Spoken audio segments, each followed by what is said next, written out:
Reddy and Weasel were the biggest inspiration, actually still now, the biggest inspiration. The series I remember Reddy and Weasel Resimani. Aga Katonda.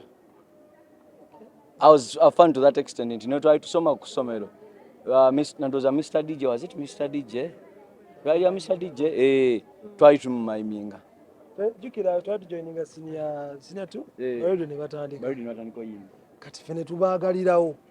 Ate fe twali ba dancer then tuli mu bintu bya entertainment era tubagalirawo. They bought something very new in the market. They bought a new breed of new artists.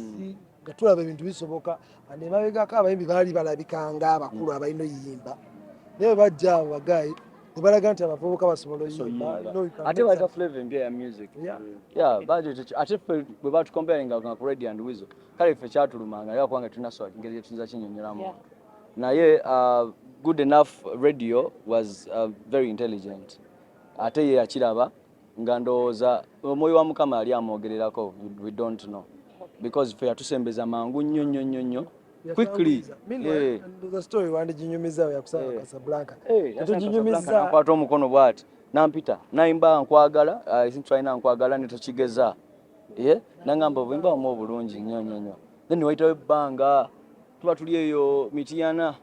That is when we get an idea of we need to work with Reddy and Weasel. Ndoza fete tukwesa nnyo we are ngasaha wagambye we are always in our sober mind.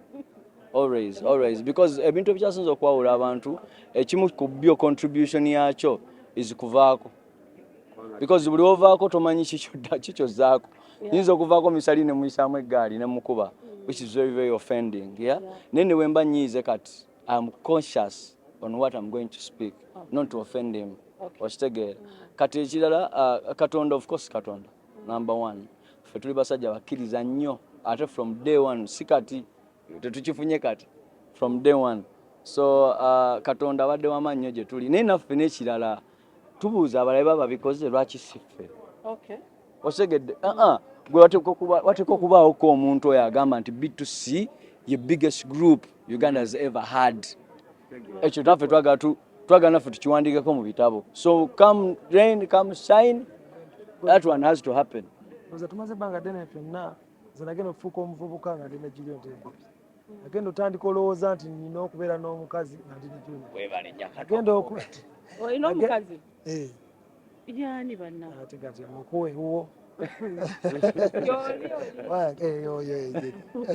so ngenda okutuna ebintu bingi byetuze tuyiga tubiyize ffena tusomedde wamu tukoze ebintu byonna ffena kati tugenze okutereera tuti nga inspiration already tuzirina tuzinuffe ebintu bye tulaba ebintu waffe twabeeranga ku ssomero nga tulina abaana bangi era ku ssomero abakozesa ebikuba ebiraga biki naye nga ate ffe ttiimu gye twattractinga nga bwe tuba nabo baba banywa ne babivaako baba balaba bibabowa baba balina beera bagana beera butya nga bo buli smart buli nga bukola ebintu by'essomero birina okukola naye nga ate bali ku mulamwa ensonga nkulu n'okuyita twayita ekisembayo ku ebyo kuba byonna babyogedde